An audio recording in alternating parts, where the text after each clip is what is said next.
Hello everyone, welcome to Carrow Road. I've got to admit, I thought it was going to be still more daylight than this, but there we go. Norwich City have won. They've beaten Bristol City 3-2. We've got a lot of people behind me and they're all desperate to wave, and I've told them not to swear.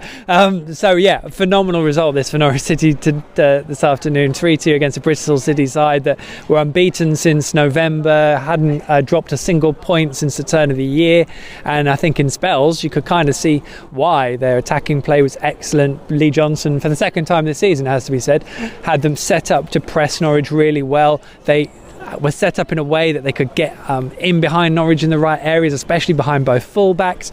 They almost telegraphed Norwich in terms of the way they would build from the back in the first half, and it was a real problem.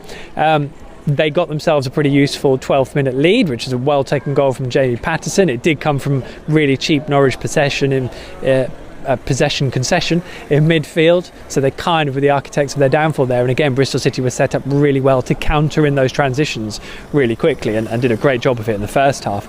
A well taken goal by Jamie Patterson, although he did look like he was going to come off with an Achilles injury a minute earlier, so there we go.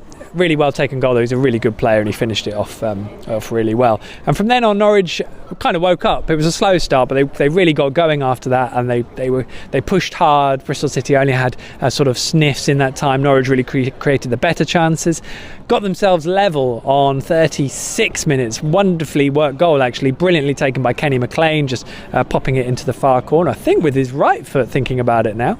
So a really gorgeous finish. But within 60 seconds, I have to say, Kenny McLean, having scored his first Norwich City goal, was one of the prime culprits for not bringing down Callum O'Dowda, who just basically waltzed through the box and into the box and fired a shot low past a rather exposed Tim Krul. It is an issue. If you wanted to ask, one of the things Norwich really need to sort out is these chances they keep conceding when they score a goal. It should be really straightforward. We've scored a goal, let's make sure we're tight for the next 60 seconds. But Norwich haven't quite managed that yet. So there we go. And having worked so hard to get themselves level against a very good side, you kind of feared that if they weren't going to make life easy for themselves, they might push their luck this afternoon, in all honesty. That said, they came out in the second half and they were outstanding for the first 20-25 minutes. It's hard to tell whether Bristol City had sort of gone, right, we're going to sit back now and hold this, but I don't think, listening to Lee Johnson, that was the case. Norwich just pummeled them, and actually they got level through Ben Godfrey on 55 minutes, which was actually not a customary Norwich goal. It came from kind of a relentless pressure, which I haven't really seen them have to do that as much recently, but it was still a very welcome goal to make it 2-2.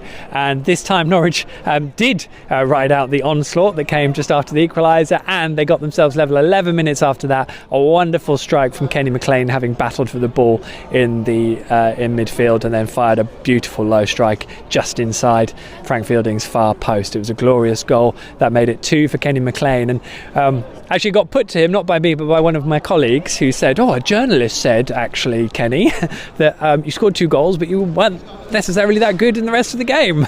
Fortunately, Kenny said he agreed with that, and that was what I tweeted earlier. To me, I actually thought Kenny was I don't want to say average isn't right. He did some good things, but it was a little bit missing in ways, and he was one of the reasons for the fault of the second goal.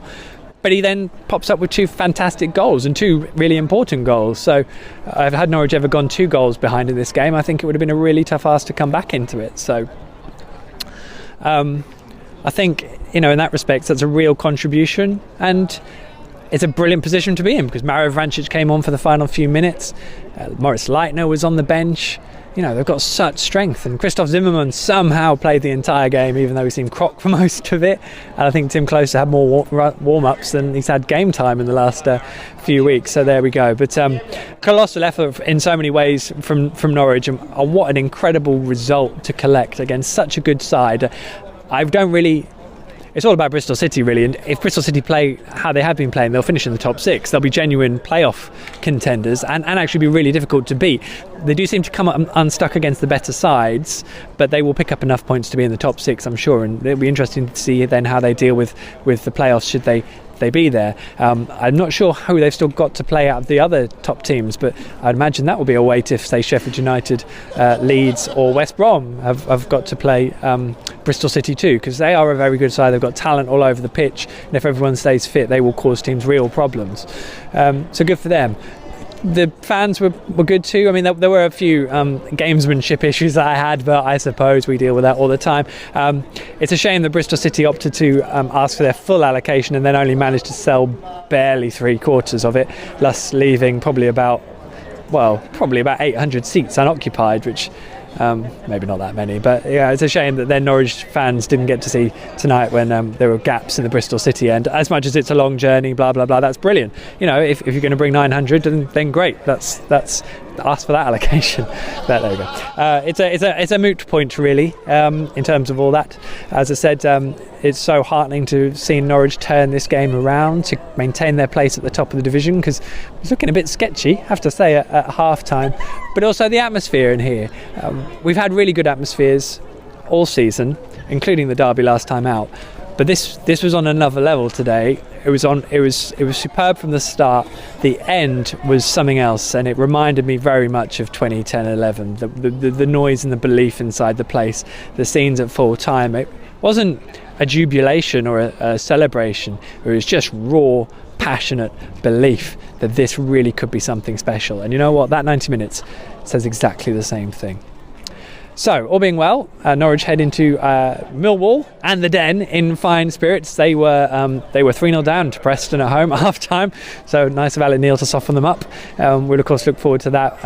All the reaction and analysis you could possibly want from today's game is over at PinkUn.com. Hope you enjoy all of that, and we will see you over the course of the week throughout the times, and enjoying this fantastic Norwich City season. I'm waffling now. I'll see you later. PinkUn.com. Bye.